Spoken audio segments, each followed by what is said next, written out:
Bilaman. Xo'sh, Meditatsiyada oxirida yaxshi niyat qilamiz deb, masalan, shu yaxshilik bo'lib turganini tasavvur etish kerak deysiz-ku. aha.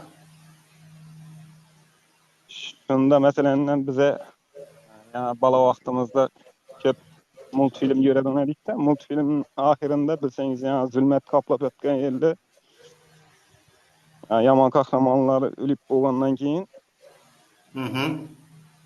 quyosh chiqib, qaytadan bulut bosib yotgan yerlar, bulutlar bir yerlarga ketib qolib, bir ta'mir yaxti bo'ladi-ku. Yana shunday bo'lammi biza yaxshi niyatimiz ham? Shu narsani so'rayin deb. Yo'q, bu narsani siz qanday tasavvur qilishingizga bog'liq. Siz xohlasangiz shunday tasavvur qilishingiz mumkin. Agar sizga shunisi qulay bo'lsa, muammosi yo'q buni. Men hozircha shunchaki sizga o'rganib olishlaringiz uchun bu meditatsiyani sal qisqaroq ko'rinishda qilyapman-da. Sal kengaytirishimiz ham mumkin bu narsani hali. Hozir qisqaroq qilyapmiz, sekin-sekin o'rganib borishlaringiz uchun. U ancha kengaytirish mumkin, u paytda siz yorug'lik bilan bu narsani hal qila olmaysiz-da. İstasangiz qandaydir to'lqinlarni tasavvur qilishingiz mumkin. İstasangiz o'sha yorug'lik to'lqini tarqalsin, farqi yo'q bu narsani. Sizda hozir nima deydi? Shunchaki tasavvur qilsangiz ham bo'ladi bu narsani. Hali bu narsani boshidan to'g'ridan-to'g'ri o'zingizni tanangizda his qilishingiz juda qiyin ish, to'g'risi. Uni asta-sekinlik bilan qilish kerak bo'ladi. Hozir siz shunchaki tasavvur qilasiz. Nimani qanday tasavvur qilasiz, farqi yo'q. Asta-asta o'zi o'rnashadi uni joyiga. Bu narsa qayta mashq qilish kerak bo'ladi. Faqat bu treningni kechqurun bir martagina bajarib qo'ymasdan, ertalab uyqudan uyg'onishingiz bilan ham qilishingiz kerak o'zingiz. Ertalab uyg'onish bilan, hali uyqudan turmasdan, o'sha mana shu narsani bajarib, anglab, niyatni qilib, hammasini qilganingizdan keyin, ana undan keyin o'rningizdan tursangiz, o'sha kuningiz boshqacha o'tishni boshlaydi. Bu narsani ham qilish kerak.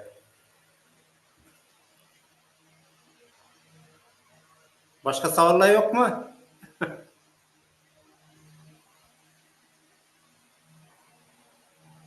Boshqa savol? Assalomu alaykum. Assalomu alaykum. Yaxshimisiz? Rahmat. Endi menda savol deydimi, fikr mulohazam qilib tushunmaydigan bir ikkita narsalarim bor, holatlar desa ham bo'ladi. Mayli. Mana bu uxlagan paytim oldin o'sha AT bilan, avto trening bilan shug'ullangan paytlarim aytardingiz. Bir o'rganib olgandan keyin podsoznaniya o'zi avtomatik bajaradi derdingiz-ku, bo'shashishda. Menda shunaqa bo'ladi. O'sha uyquga ketgan paytim bo'shashni his qilaman. Lekin o'sha o'rta sterjen, bo'yin qismi, bosh qismida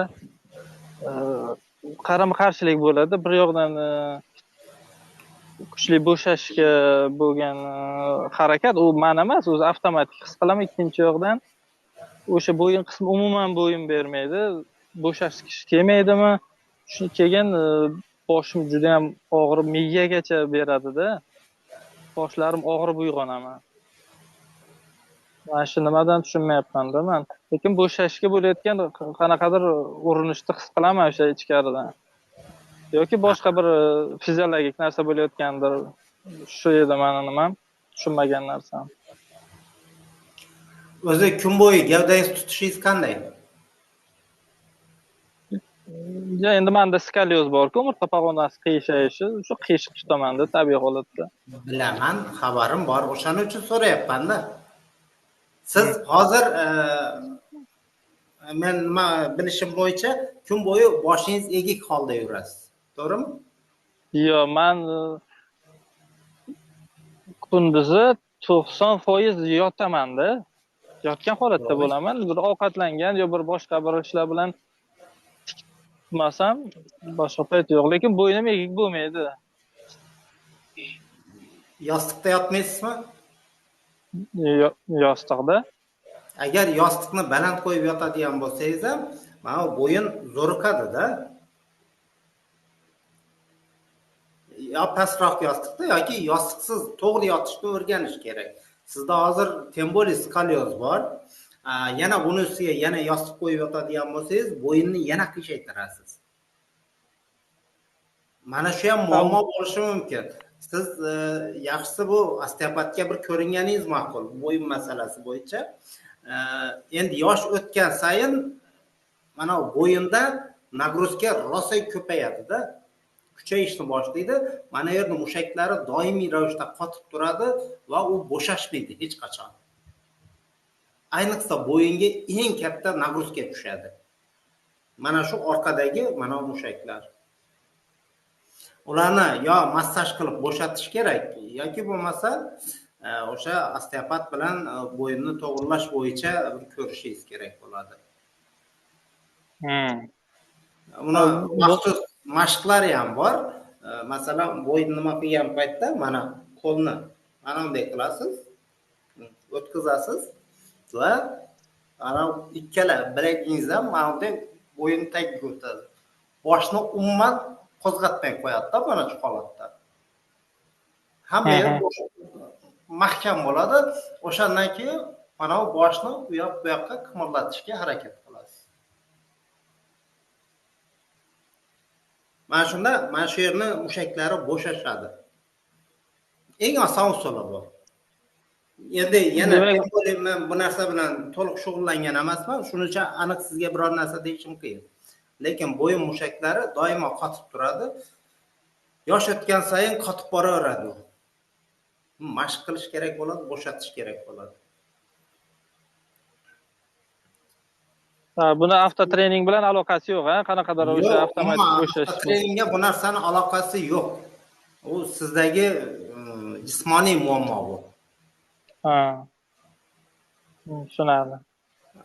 Avtotrening bilan to'g'risi hozir mana bu mashqlar bilan shug'ullanayotgan paytingizda avtotreningni yig'ishtirganingiz ma'qul.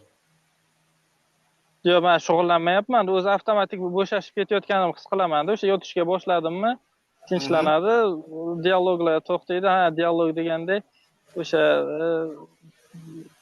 o'yin yillardan beri ichki dialogni to'xtatish, shular bilan shug'ullanamiz-ku.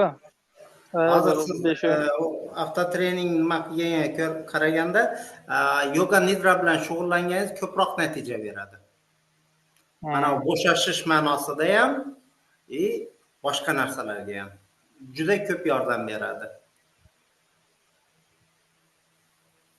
Yoga nidra bilan shug'ullanib ko'rdingizmi? Ha, shug'ullanib ko'rdim. O'sha paytlar yaxshi edi, keyin mana bu anglashga o'tgandan keyin eshitmay qo'ydim uni. Yo'q, bu ikkalasi butunlay boshqa narsa. Bu sizga to'liq bo'shashingizga imkon beradigan narsa yoga nidra. Birinchidan, ikkinchidan anglashni tushga o'tkazish uchun kechasi hatto tushingizda ham anglash holatiga o'tish uchun bu juda kerak bo'ladigan mashq. Chunki hozir yoga nidra degani o'zi aslida uyqu yogasi degani. Odamning o'zi 3 ta tabiiy holati bor bilsangiz. Birinchi holati mana uyg'oq holatingiz. Ikkinchi holati bu tush ko'rib uxlash holati. Uchinchi holat bor, bu tushsiz uxlash. Delta faza deb ataladi. Uni siz umuman anglamaysiz delta fazani. Demak, o'sha 3 ta holat bor, lekin yoga nidra sizga 4-holatni qo'shishga yordam beradi. Buni nimada har xil nomlari bor. Sushupti deb atashadi buni. Ya'ni ongli uyqu degan narsa nimaga ham bo'ladi yoki turiya deb atashadi. Turiya degani bu 4-holat degani. Umuman olganda chiroyli nomiga qarash kerak emas. Demak, mana shu odamning 4-holati. O'sha yoga nidrada, ya'ni tana uxlaydi, to'liq bo'shashadi, lekin ong uyg'oq holatda qoladi. bu sizni kunduz kuni bajarayotgan mashqlaringizni kechasiga ham o'tkazishingizga, ya'ni kechasini bekor o'tkazmasligingizga sabab bo'ladi. Bo'ldi. O'shaning uchun u juda kerakli mashq. Bugundan davom ettiraman. Keyin tushlarim yorqin bo'ladi, juda ham meni charchatadi-da, tushlar hissiyotga mana uyg'oq holatda hissiyotdan uncha his qilmayman, lekin tushlarimda 20 barobar hissiyotli, aniq eslayman, juda ham yorqin bo'ladi. Xuddi bu yashab turganim tushim o'ngday. Yorqinlik, qanaqadir aniqlik ko'pday. Men shu narsadan o'zim dam olmagandek his qilaman-da. Endi biz o'ylaymiz, hozir masalan o'sha tushlar yorqin, lekin ongli emas bu. Shundaymi? Ongli tush emas. Endi ongli bilib turaman-da, tushimda ham tush ekanligini bilib turaman. Boshqara olmayman, tushimni juda unchalik 20-30% boshqarmasam, lekin bilib turaman, yorqin, aniq, xuddi mana siz bilan qanaqa gaplashib turgan bo'lsak, tushda ham shunaqa bo'ladi. Hech dam olmaganda mana hozir uyg'oq biz ong ishlab turibdi, u yerda ham xuddi shunaqa krugliy sutka krugliy sutka ishlaydi u. 24 ga 7 365 kun ong ishlaydi, u to'xtamaydi u hech qachon. Shunaqa to'xtamaydi. Siz uxlaysizmi yoki hushingizdan ketib qolasizmi, ong baribir ishlab turadi. U ishlamasligi mumkin emas. U faqat anglaydi. Lekin tushundim. narsa borki, hozir Shuhrat. Bir narsa borki, ongli tush deganingiz bu sizni mana shu uyg'oq holatingizda edi, sizda farqlash imkoniyati bo'ladi unda. Agar sizda farqlash imkoniyati bo'lmasa, bu ongsiz tush bu. Farqlash imkoniyati bo'lsa, bu ongli tush. Masalan, aytaylik, tush ko'ryapsiz. O'sha juda yorqin bo'ladi, hamma narsa o'ta kuchli bo'ladi deyapsiz. O'sha narsani har qancha yorqin bo'lsin, har qancha kuchli bo'lsin, lekin siz o'sha uxlayotgan paytingizda bu tush ekanligini, real emasligini anglasangiz, bu shu zahoti o'zgaradi. Istagan tush o'zgaradi. Faqat buni sizni anglashingizga qaraydi. Agar bu holatni siz anglamasangiz, bu shunchaki oddiy tush bo'ladi. Ya'ni karmaning bir turi u. Bunday olib qaraganda. Ya'ni siz kunduz kuni boshingizdan o'tkazmagan narsalaringizni tushda boshdan o'tkazasiz.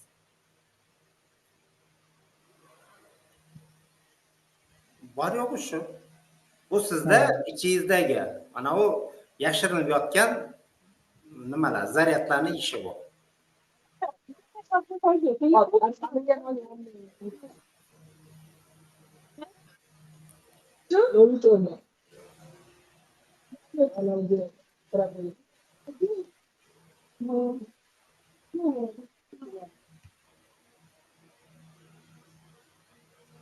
Xo'sh, boshqa savollar yo'qmi? Qiziqtirgan narsalaringiz?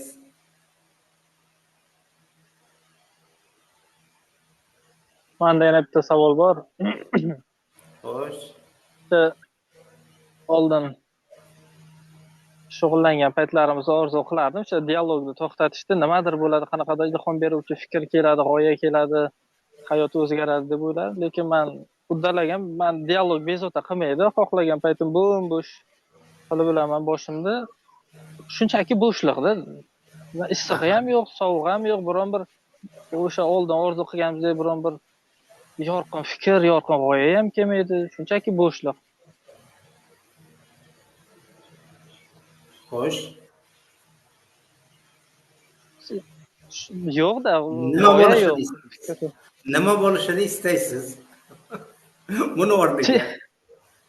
Buni o'rniga tinchlik, men aql oldin o'rganganmiz-ku, o'sha psixologiya payti, tinch bo'lgan paytda haqiqiysi keladi degan payt. O'sha haqiqiysi ham kelmaydi, haqiqiy qilish kerak bo'lgan ish haqida yalt etib keladi deb nima qilardik? Biron bir ilhommi, g'oyami, fikrmi?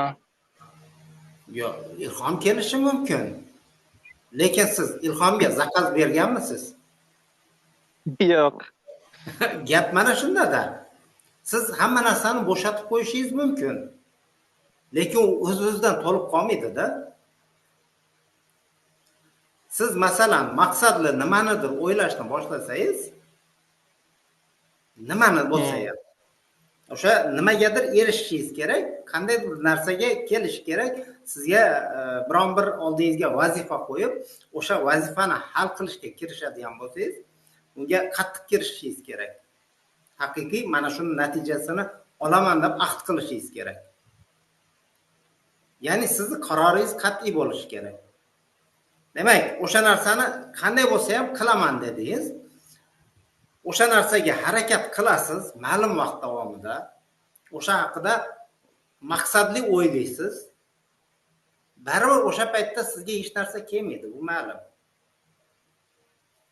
Demak, maqsadli o'yladingiz, ana undan keyin aqlni chalg'itasiz yoki umuman bo'shatib qo'yasiz. Ana undan keyin kutasiz. Bu sizni bergan zakazingiz bo'ladi. Qachondir sizga yalt etib o'sha narsa keladi. Bo'lmasa kelmaydi, o'z-o'zidan kelavermaydi u. Siz intilmagan narsangiz qayerdan kelishi kerak? Shunchaki hozirgi holatingizda nimadir kerak bo'ladigan bo'lsa, o'shanga mos fikr keladi, xolos. Bo'sh bo'ladigan bo'lsa. Hech qanaqa fikr bo'lmaydigan bo'lsa. Agar ya'ni u fikrni yo'naltirish kerak, aqlni. Siz yo'naltirmaguncha o'z-o'zidan ishlamaydi u.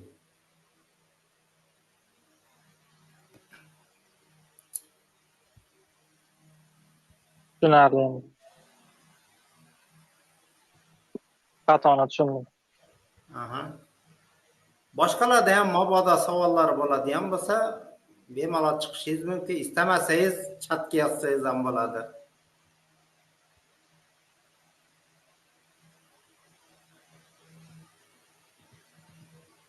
Assalomu alaykum. Malumlar yaxshimisizlar? Ovozni eshitilyaptimi? Eshitilyapti. Anaqa kecha savolda paydo bo'lganda anaqa tishga to'g'ri kelyapti nima deydi? Daftar deydimi? Yozib qo'ysa esdan chiqib ketarkan bunaqa narsalar. Qiziq. Mana siz haqida gaplashayotgan edik. Mana uni vazifasi har xil o'sha fikrlarni, bir narsalarni, bo'lgan narsalarni aylantirish edi. Takrorlash, shunga o'xshagan edi. Adashmasam, men o'zim eslab qolganim. Xo'sh. Bu o'sha paytda esimga tushgani, men boshqa anaqada ko'rgandim YouTube'da. Odam nimaga fikrlari to'xtamaydi, nimaga har xil narsalarni o'ylayveradi, bekor qolsa o'ylayveradi degan savolga rus YouTube'ida shunaqa bor edi. Odam o'ylaganda, fikrlagan paytda miyasida qon aylanishi yaxshi bo'ladi. Miyani xullas yashab qolishi, oziqlanishi uchun tinimsiz ishlab turishi kerak degan anaqa aytilgan edi. Endi ruschada ko'rgandim, men o'zbekchada tushunganimni aytayapman. Shunaqa narsa bor edi. Xo'sh. Boshlanishi shu, keyin yana ikkita bor edi kichikroq savollar. Xo'p, umuman olganda fikrlashni miya bilan aloqasi yo'q. To'g'ri, miya butun organizmga signal beradi, uni ishlashiga, lekin to'g'ridan to'g'ri miyani o'zi fikrlamaydi.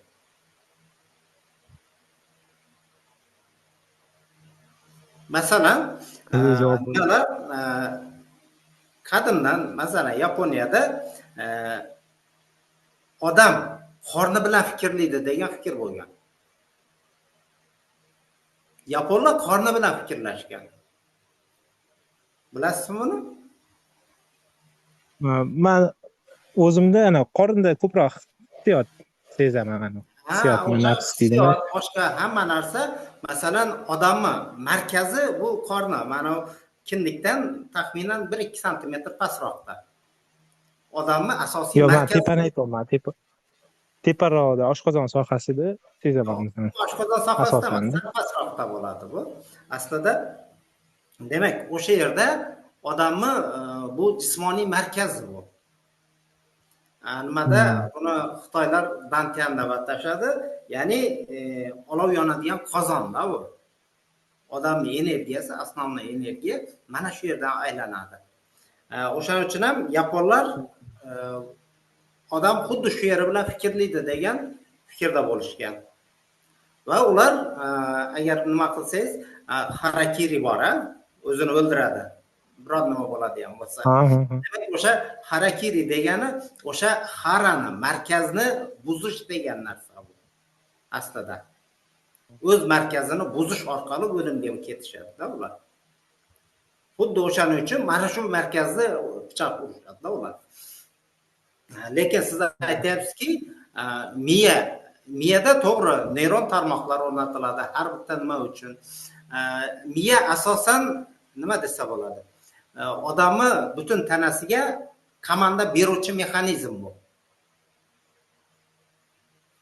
Lekin aql bu miyada emas bu.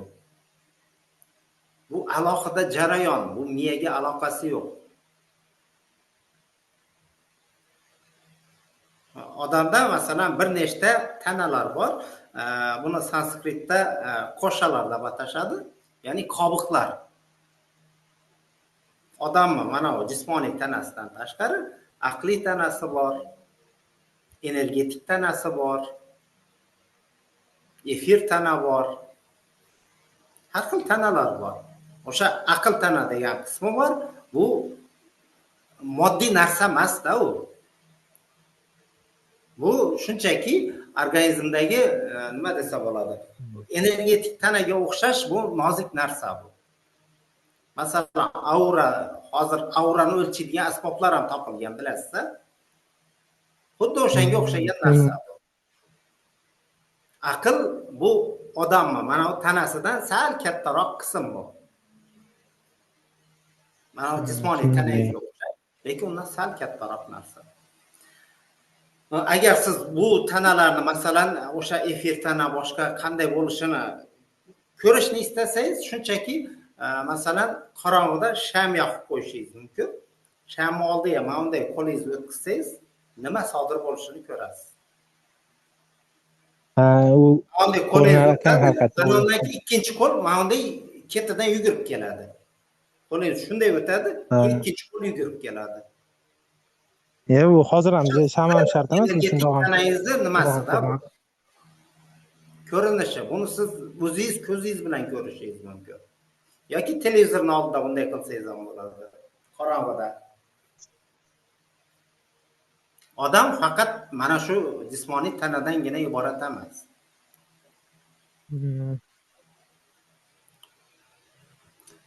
Xo'p, Sarvar yozyapti. Bu yerdagi videolar qaysi guruhga tashlanadi? Bu mag'iz guruhiga tashlanadi. Boshqa hech qayerda bo'lmaydi. O'sha mag'izda bo'lganlargina ko'rishi mumkin videoni. Keyingisi 100-maymun haqidagi anaqani aytib berganingizdan keyin esimga tushgani shunaqa bo'ldiki, oldin bir narsani sezganman, yoshroq paytimda. Uydan unaqa ko'chaga chiqmasdan uyda yotardim. Endi nima desa bo'ladi. Uyda bo'lsam, lekin xalq umumiy kayfiyati bo'ladi-yu. Xursandchilik bo'lgan paytlar, umumiy xalq anaqasi, настроенияsi deydimi? O'sha narsani men ko'chaga chiqmasam ham, ko'chada odamlar bilan gaplashmasam ham o'sha holat bo'lardi-da, sezilardi. Xullas, xalq nima anaqada yurgan bo'lsa, o'sha narsa sezilardi-da. Keyin bir ko'chaga chiqadigan bo'lsam, o'sha narsani ko'rardim. Mendagi hissiyot boshqa odamlarda ham bor, lekin men ular bilan ko'rishmaganman. O'sha narsa esimga tushdi. Qanaqadir svязьmi, antennami, bir narsa o'sha paytda bilganman, sezganman. Keyin bu narsaga ahamiyat bermaganman. Kecha o'sha 100-maymunni anaqasini aytganingizdan keyin esga tushdi o'sha narsa. To'g'ri. Faqat bu narsa emas, endi siz hozir biz anchagina mashqlarni berdik. Siz masalan karma transformatsiyasi bilan shug'ullangansiz, bilasizmi uni?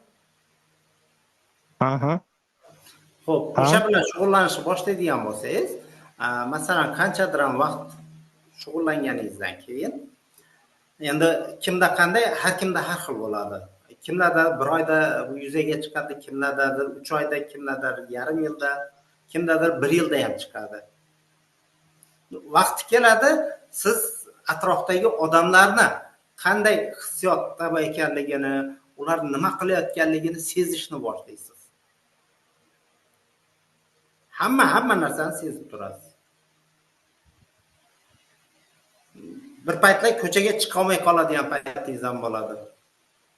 Juda kuchayib ketgan paytda, mana bu sezgirlik kuchaygan paytda. Bu hozir shunchaki mashq sifatida qilyapsiz bu narsani, lekin o'shani oxirigacha qiladigan bo'lsangiz, istagan odamni hissiyotlari sizga to'g'ridan to'g'ri keladi. Masalan, bizada hozir o'sha ustozim bilan birga nima qilganimizda, bitta ayol ham shug'ullangan edi. Hozirgacha ham u to'g'risi birorta gulni oldidan o'tib keta olmaydi, bechora. O'sha gullar qurib qolyapti, tagida suv yo'qmi, boshqami, u o'sha gulga suv quyib ketish kerak-da. Haligacha ham yozib turadi. Shunaqa bo'lib qoldim, nima qilishimni bilmayman dedi. Mana shu gullarni qurib qo'yganini u o'sha quriganini tanasida sezadi-da. O'sha gulga suv quysa, o'zi suv ichganday bo'ladi. Mana shu narsalar ham ochilishi mumkin. Faqat bu sizni qanchalik mashq qilishingizga bog'liq. U ochilishiga.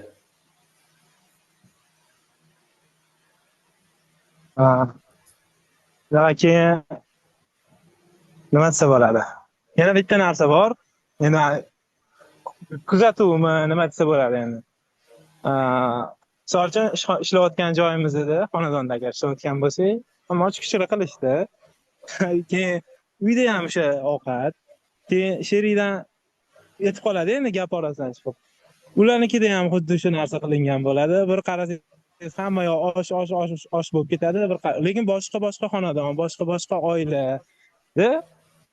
O'shanda bir fikr keladi, bu ayollarni anaqasi antennasi bitta anaqaga ulanganmi, nima deydi, Wi-Fi ga ulanib qolganmi? Men juda ko'p kuzatganman lekin shunaqa narsa bor lekin ahamiyat beraman. Balki tasodifdir, lekin hayoliga keladi-da mana shunaqa narsa. Ob-havoga qaraydimi, nimaga qaraydi? Nimadir qilgisi kelib qoladi, lekin parallelni boshqa anaqalarda kuzataman-da, tanishlarda, qo'shnilar bilan. Bir-biri bilan misol uchun bugun men ovqat qilaman deb kelishmaydi ham, avtomatik bo'ladi. Umuman olganda hammamiz balki qanaqadir tarmoqmi? Hammamiz bitta Wi-Fi'damiz. Buni bilsangiz kerak. Yo, hali yetib kelmaganmiz sizga. Yo, endi nima desa bo'ladi? Gapiravering-chi.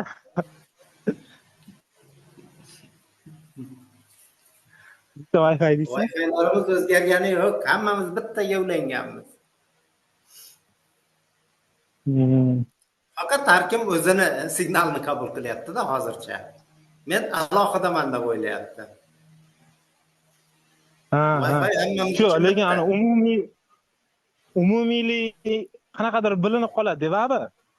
Nima deydi? Bitta, misol uchun, organizmdagi gap. Mana xuddi shunday organizm hujayralari deyman. Yo'q, siz bu narsani hozir shunchaki aql bilan sezyapsiz-da, intellekt bilan. Intellektual tarzda kuzatishda, solishtirib. Bu siz uchun axborot hozircha.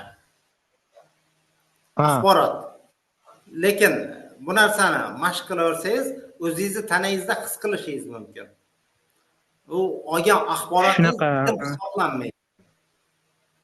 Masalan, nimada Vijnana yoga degan yoga bor. Bu bilim yogasi deb ataladi, o'zbekchaga tarjima qilganda. Demak, o'sha yerda asosiy prinsipi bor. Agar o'zingni tajribangda, o'z boshingdan o'tkazmagan bo'lsang, bu bilim emas. Bu shunchaki axborot. Qachon o'z boshingizdan o'tkazasiz, o'shanda u bilimga aylanadi. Aks holda u bilim bo'lmaydi. Shuning uchun bunaqa bilimni yig'ishni keragi yo'q. foydasi ham yo'q. Siz juda ko'p narsani bilishingiz mumkin, lekin bu bilgan narsangiz amalda qanday qo'llaysiz uni? Amalda qo'llaydigan joyingiz yo'q-ku. Amalda qo'llash uchun u sizni boshingizdan o'tgan bo'lishi kerak, o'zingizni tanangizda o'zingiz tajriba qilib ko'rgan bo'lishingiz kerak. O'zingiz tajriba qilmasangiz foydasi yo'q har qanday bilimdan. Bu shunchaki axborot. Xohlasangiz biror joyga yozishingiz mumkin, xohlasangiz o'chirishingiz mumkin, lekin undan hech kimga hech qanday foyda bo'lmaydi. Eng asosiy narsa mana shu. Shunaqa Qachon siz aytganingiz to'g'ri lekin. Ana intellekt bilan tushunish, aql bilan tushunish, endi aql bilan tushunganda shunaqaki, ana hayron qolasiz-da, nima deydi? Tasodifmi deysiz? Nima bu ana? Oltin tasodif deydimi ana u? Xullas aql bilan qilinadigan ish, aql hayron qoladi-da bu narsaga. Qanaqa qilib bo'lishi mumkin emas. Va xullas hayratda yuraman bu o'tgan ishlardan, anaqalardan. Lekin kecha o'sha savollarni yozib bordim-da, oxiri shunaqanaqaga keldi va fikr keldi-da. Uni ham yozib qo'ydim. Men qandaydir murakkab narsalarni tushuna olishim mumkin, lekin aslida juda oddiy narsani anglab yetmaganman deb hisoblayman. Bilib bilmay o'sha narsani anglashga harakat qilaman. U meni motivatsiyamni katta qismini egallaydi. Va u sodir bo'lgan vaziyatni eslayman. Shunaqa deb yozgan ekanman. Hozir tushunmadim nima deganimni, u yozib qo'yganimni o'qidim. Tushundim, men tushundim zato. Siz tushunmagan bo'lsangiz. Ha. Siz nimani izlayotganingizni hozir siz nimani izlayotganingizni o'zingiz bilmayapsiz. Eng asosiy o'shanda bo'lyapti.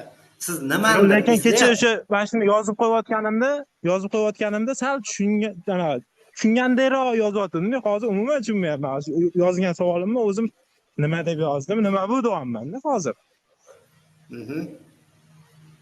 Xo'p, shundayki, bu dunyoda hamma odam nimanidir izlaydi. Nimadir kerak. U nimanidir izlayapti. Lekin masalan siz aytaylik, kaltingizni yo'qotib qo'ydingiz. Nima bo'ladi? Kaltni qidirishni boshlaysiz, to'g'rimi? Qidirishni boshladingiz. Sizni mana bu yeringizda o'sha turibdi u narsa, o'sha kalit qanday shaklda bo'ladi? Bu temir, mana bunday shaklda, nimaga bitta bog'ga bog'langan edi. Unda 3 ta o'shanaqa temircha bor edi. Bo'ldi. O'sha narsani qidirishni boshladingiz. U qayerlarda o'tgan bo'lishingiz mumkinligini bilasiz. O'sha joylardan qidirasiz. Hamma yerdan qidirmaysiz. Ana undan keyin siz hozir qidirayotgan narsangiz nima ekanligini o'zingiz bilmayapsiz. Uni qayerdan qidirish kerakligini ham bilmayapsiz. Shunaqa, ha. Shunchaki qidiryapsiz. Ruslarda bitta nima bor edi. Ищи того не знаешь, ищи где не знаешь degan nima bor-da. O'sha bitta maqol. Xuddi mana shu narsada o'zingiz bilmagan narsangizni o'zingiz bilmaydigan joydan qidiryapsiz. Lekin aslida bir joyga borib bir narsani olib kel deydi. Bir joyga borib bir narsani olib kel. Bo'ldi. Bu olamga o'sha bir narsani topish kerak. O'sha qalb, ruh bu olamga nima uchun keladi? U shunchaki kelmaydi. Uni faqat bittagina maqsadi bor. Mana shu tanada turgan holatda o'zligini eslash. Bo'ldi, boshqa hammasi o'tkinchi narsa. Boshqa istagan oldingizga vazifa qo'yishingiz mumkin. Nima bo'lishidan qat'iy nazar. Buni juda yaxshilab tushunib oling. Qanday vazifa bo'lishidan qat'iy nazar. Kimgadir yaxshilik qilishmi, kimgadir yomonlik qilishmi, qandaydir maqsadlarga erishishmi, olamshumul maqsad bo'ladimi bu? Butun dunyoda tinchlik o'rnatishmi yoki hammani qirib yuborishmi? Qanday maqsad bo'lishidan qat'iy nazar. Boshqa har qanday maqsad bir tiyinga qimmat maqsadlar aslida.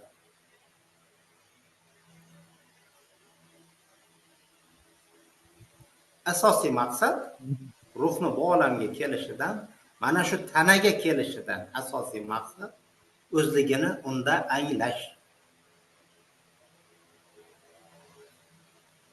Bo'ldi. Boshqa maqsad yo'q bu yerda. Bo'lishi mumkin ham emas. Bu eng oliy maqsad bo'ladi. Bitta qiziqarli savol paydo bo'lib qoldi. Hozir bermasam esimdan chiqadi. Va shuncha gapni gaplashyapmiz, o'zlikni anglash, o'zingni angla deb, hozir ong o'sha ruh shuni eshitib anglab turibdi-ku, nimaga sirazi anglab signal bermayapti, tushunib yetmayapti shu narsani. Anglayapti-ku. Yo'q, u anglaydi. Unda muammo yo'q. Ongda muammo yo'q. Ong sizda. Men deb bilgan narsangizda. Tushunmadim. Hozir siz o'sha shuhrat holatida turibsiz. Aha. Shuhratni o'rtadan olib tashlasangiz, ong bilan siz bittasiz. Shuhrat o'rtada yo'q bo'lishi kerak bu yerda. Soxta ijtimoiy menmi? To'sib turibdi. Hozirgi paytda demak, bu ham bir ongning nima desa bo'ladi? O'zini o'zi aldash usuli. Umuman olganda bu narsani lila deb atashadi, o'yin aslida. Ya'ni Xudo o'z bilan o'zi bekinmachoq o'ynaydi deyishadi. Bu narsani eshitgan bo'lishingiz kerak. Lila degani u o'yin degani. Bekinmachoq. O'zidan o'zini yashiryapti. Bo'ldi. Bu olamda o'sha yagona ongdan tashqari hech narsa yo'q. Demak, u o'zi bilan o'ynayapti-da hozir. Sizni hozirgi mana shu holatingiz o'zingiz qidirish bo'lyapti. Lekin siz o'zingiz unga nima? Pardasiz. Sizning shaxsingiz unga parda. O'sha men yo'qolgan paytida siz uni anglay olasiz. Agar men bo'lsa, mana shu yerda turgan bo'lsa, u nima bilandir identifikatsiyalanayotgan bo'lsa, u hech narsani ko'rmaydi.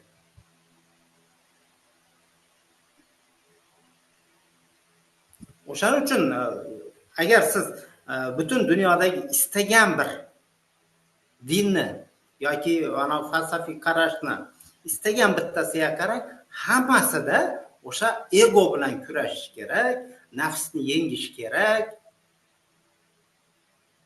Boshqacha asosiy u yerda yo'nalish yo'q. Istagan dinda ham, istagan falsafiy yo'nalishda ham hammasida o'sha egoni yo'qotish kerakligi to'g'risida gap ketadi. Eng asosiy kurash o'sha yerda bo'lyapti. Lekin odam o'zini o'zi aldayveradi. O'zini boshqa narsa deb biladi va o'sha boshqa narsa ekanligi tufayligina u o'sha asosiy narsani ko'ra olmaydi.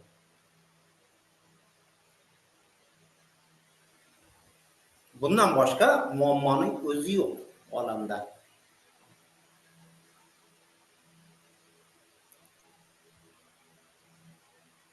O'zingni o'zing top. O'zingizni o'zingiz toping. Bo'ldi.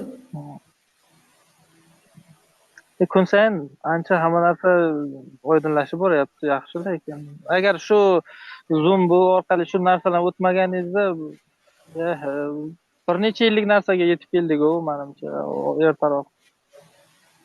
4-5 Balkim bo'lsa bordir, lekin siz haligacha o'zingizni shuhrat deb bilayotgan ekansiz.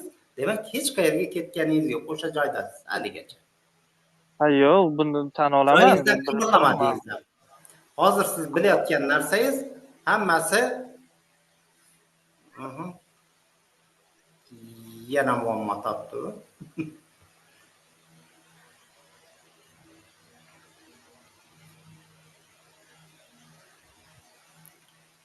Hop.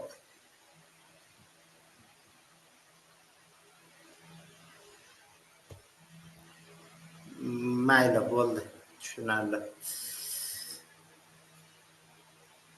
Yana nimadir ishlab ketdi, nimani videoni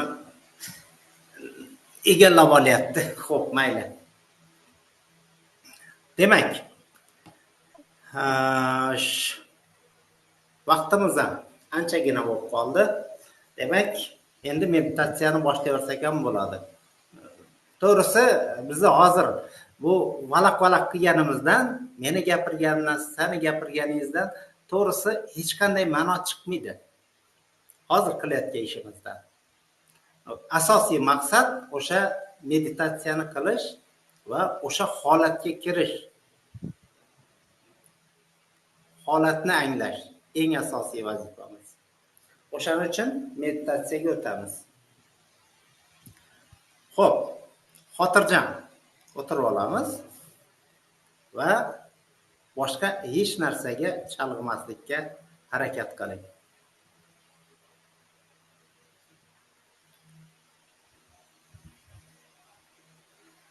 Demak, sizga hamisha aytadiganimdek, bu olamda faqat bitta ong bor.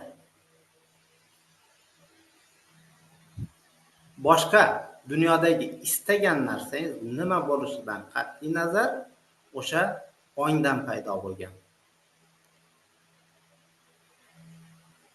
Bu narsa allaqachon olimlar tomonidan isbotlangan narsa. Bu yangilik emas.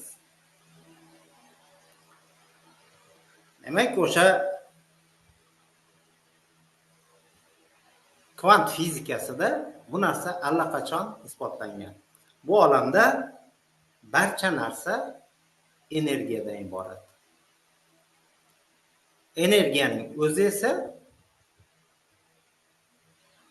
energiya. Bu shunchaki vibratsiya, to'lqin, boshqa hech narsa emas.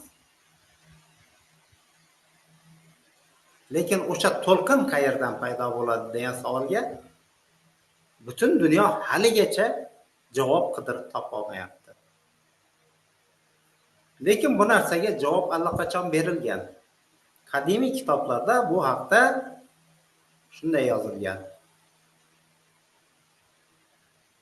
Demak, o'sha manba, u yerda Xudo to'g'risida gap yo'q, manba to'g'risida gap bor. Manba harakatga kelgan va atrofga vibratsiya tarqatishni boshlagan. O'sha vibratsiya butun olamning paydo bo'lishiga sabab bo'lgan. O'sha vibratsiyani siz hozir ham tinglashingiz mumkin. Shunchaki jim o'tiring va jimlikka quloq soling.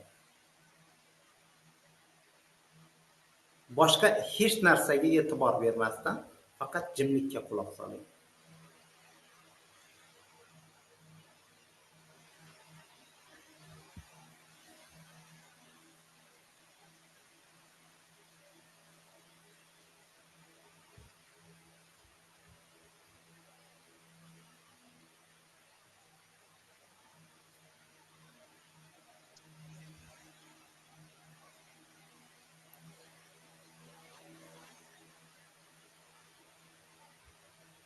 O'sha jimlikda jing etgan qandaydir ovozni eshitasiz.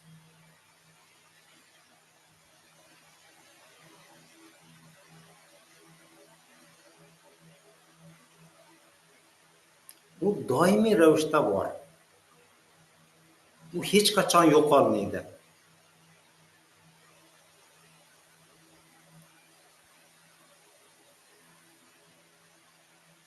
Unga diqqat bilan quloq soling.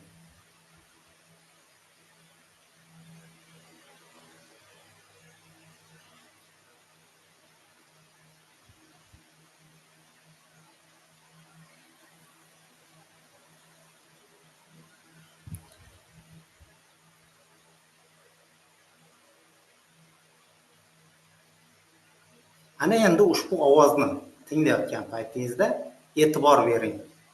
Bu ovozni nima anglayapti? Shunchaki e'tibor bering. O'sha jingillaygan ovoz kelyapti, lekin uni nima anglayapti? Anglaydigan narsa nima? Butun e'tiboringizni unga qarating. Uni anglaydigan faqat bitta narsa bor bu olamda, boshqa narsa yo'q. O'sha anglashga butun e'tiboringizni qarating.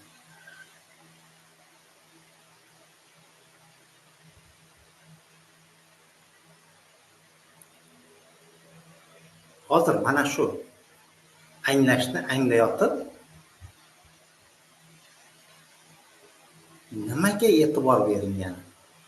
O'sha narsa, anglayotgan narsa o'zi qanday narsa u? Uni hech qanday shakli yo'q, ko'rinishi yo'q.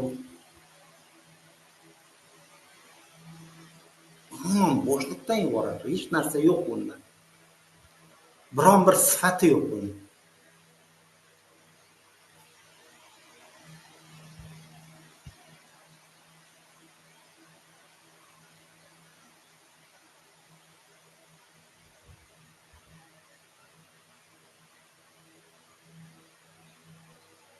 Endi esa ushbu ovozni anglayotgan, anglashning o'zini nima anglayapti?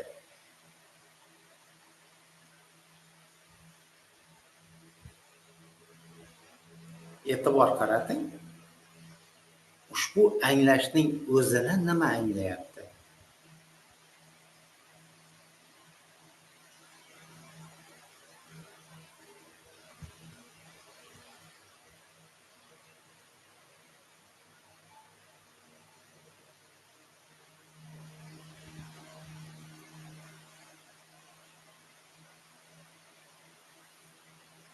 Ana endi mana shu narsani anglab turgan holatingizda bu olamda o'sha anglashdan boshqa hech narsa yo'q ekanligini, u yagona mavjudlik ekanligini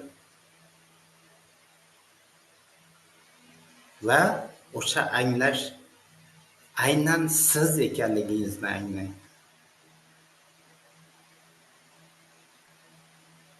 Ya'ni faqat sizgina borsiz va siz barcha narsani anglayapsiz.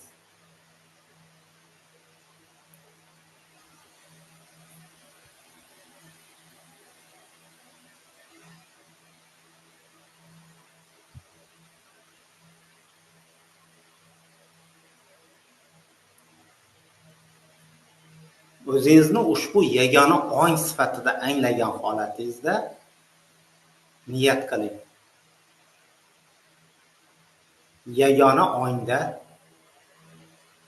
yaxshilik va mehr-muhabbat vibratsiyalari kuchayyapti.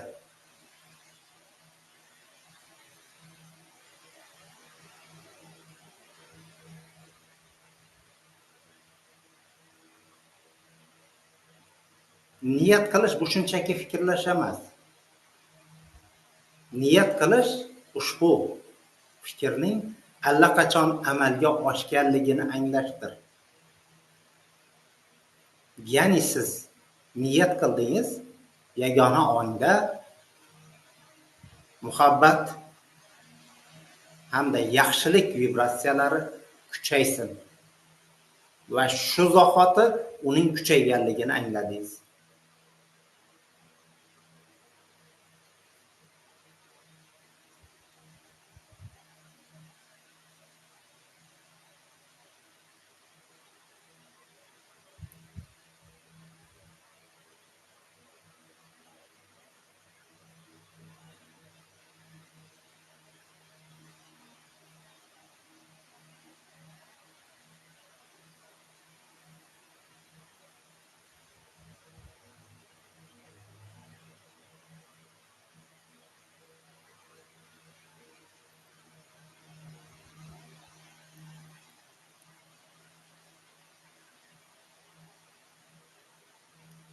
Ana endi siz mana shu holatda hozirning o'zida butun dunyodagi barcha odamlar xuddi sizga o'xshagan amaliyotni bajarayotganligini anglang. Ularning barchasi o'zini yagona ong sifatida anglagancha yagona ongda mehr muhabbat va yaxshilik vibratsiyalari kuchayishini niyat qilishyapti.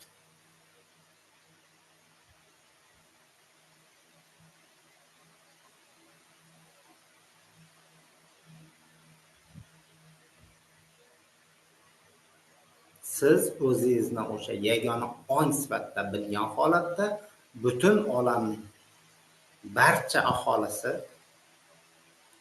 xuddi shunday niyat qilayotganligini anglang va ushbu niyatning amalga oshganligini ham anglang.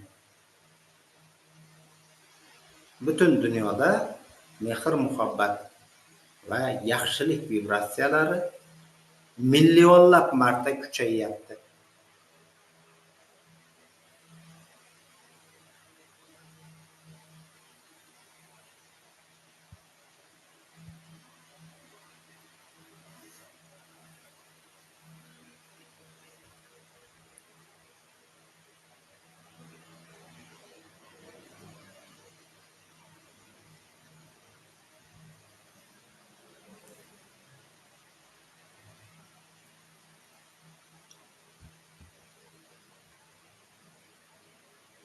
Ana endi o'zingizni yagona ong deb bilgan holatda bu dunyodagi barcha odamlar orqali niyat qilishni amalga oshiring. Qanday qilishni o'ylab o'tirmang. Shunchaki intuitiv ravishda buni amalga oshiring. Siz o'zingizni yagona ong sifatida bilgan holatda bu dunyodagi barcha odamlar orqali niyat qiling. Olamda yaxshilik hamda mehr muhabbat vibratsiyalari kuchaysin.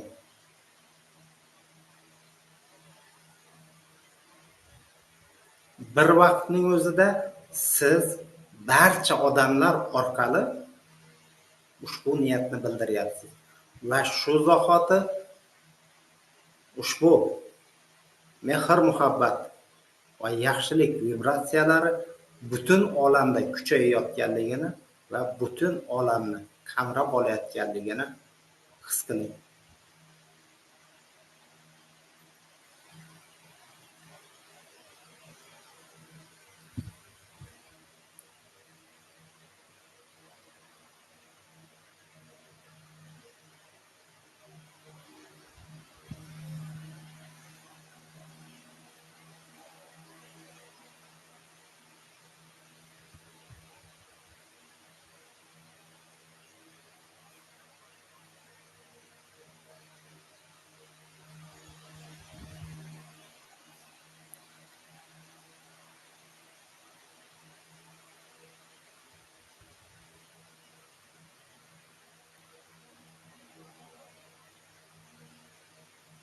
O'zingizni bir vaqtda butun olam aholisi sifatida anglash qanday ekanligini anglang. Ya'ni siz bir vaqtning o'zida butun dunyo aholisiz. Va shu bilan bir vaqtda jumladan mana shu tana hamsiz.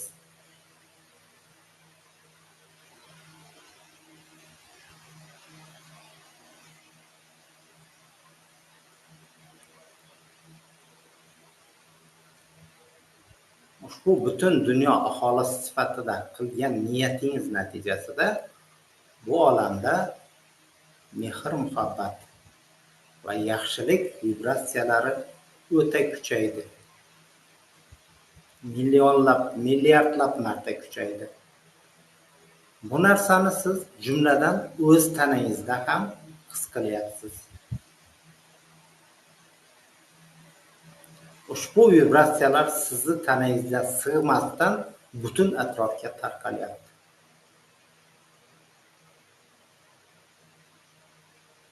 oldinga, orqaga, o'ngga, chapga, yuqoriga, pastga, hamma yoqqa tarqalyapti. Ushbu vibratsiyalar markazi sizsiz.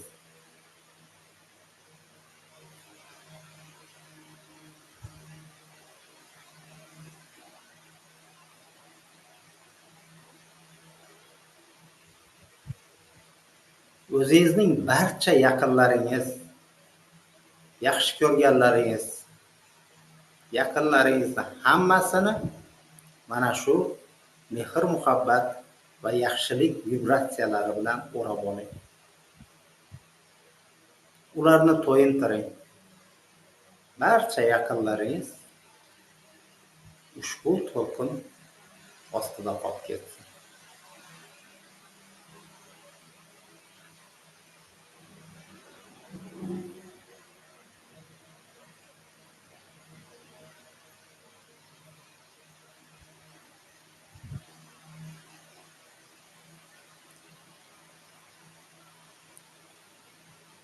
Ana endi siz bu dunyoda yaxshi ko'rmaydigan odamlar bor. O'sha odamlarga ham ushbu vibratsiyalardan, to'lqinlardan ulashing. Ularni ham ushbu to'lqin bilan qamrab oling.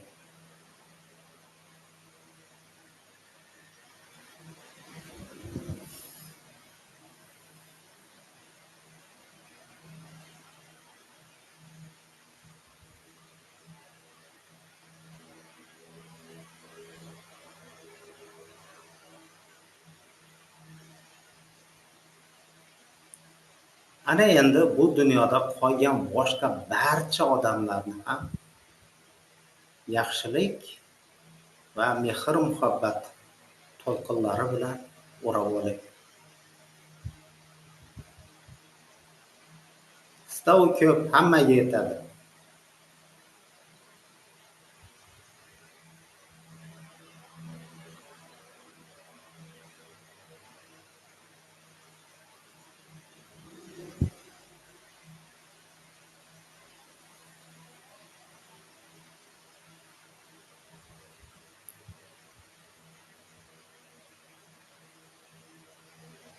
Ana endi bu dunyodagi barcha jonli va jonsiz narsalarni, o't-o'lanlar, daraxtlar, hayvonlar, qushlar, baliqlar va boshqa barcha narsalarni yaxshilik va mehr, muhabbat to'lqini bilan o'rab oling.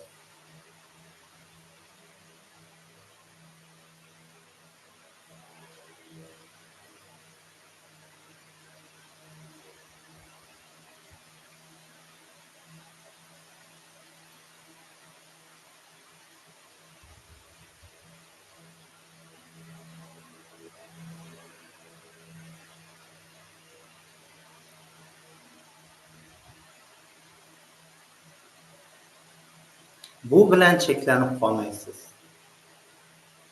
Butun quyosh sistemasini ushbu to'lqinlar bilan o'rab oling. Sizdagi mehr, muhabbat va yaxshilik butun quyosh sistemasiga tarqalyapti.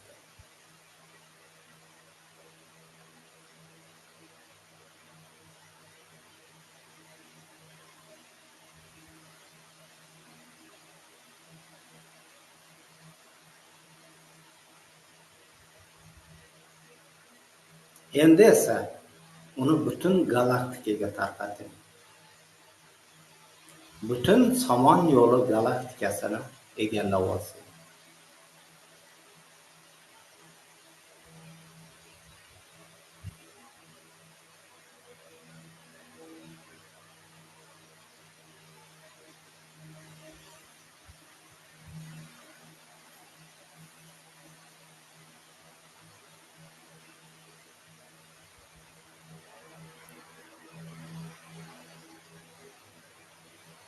Endi esa ushbu to'lqinlar butun koinotni egallab olsin.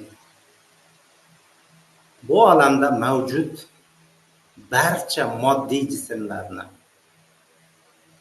milliardlagan galaktikalarni, hammasini va ularning orasidagi barcha bo'shliqni mehr muhabbat va yaxshilik vibratsiyalari egallab olyapti.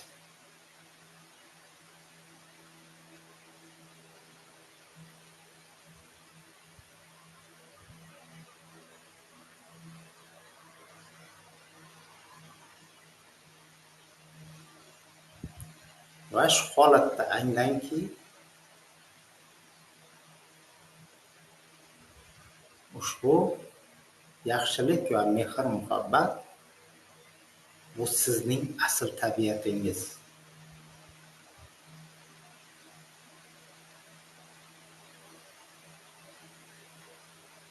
Butun olam sizning ushbu tabiatingizdan bahramand bo'lyapti.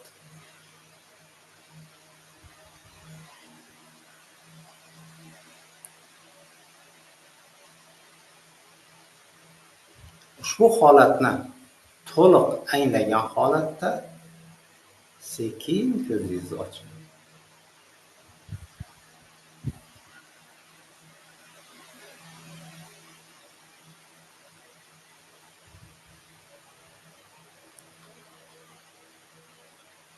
Ushbu mashqni, meditatsiyani siz har kuni ertalab kechqurun bajarishingiz kerak. Bundan tashqari har 5-10 minutda eslatma qo'yib qo'ying va signal berilishi bilan kim buni bajara oladigan bo'lsa, karma transformatsiyasini, agar karma transformatsiyasini bajara olmaydigan bo'lsangiz, sizda yo'q bo'lsa, unda anglashni mashq qiling. Bu sizning bu olamda bajarishingiz mumkin bo'lgan eng kichkina ishingizdan bittasi va eng asosiysidir. Sog' salomat bo'ling. Ertaga ko'rishguncha.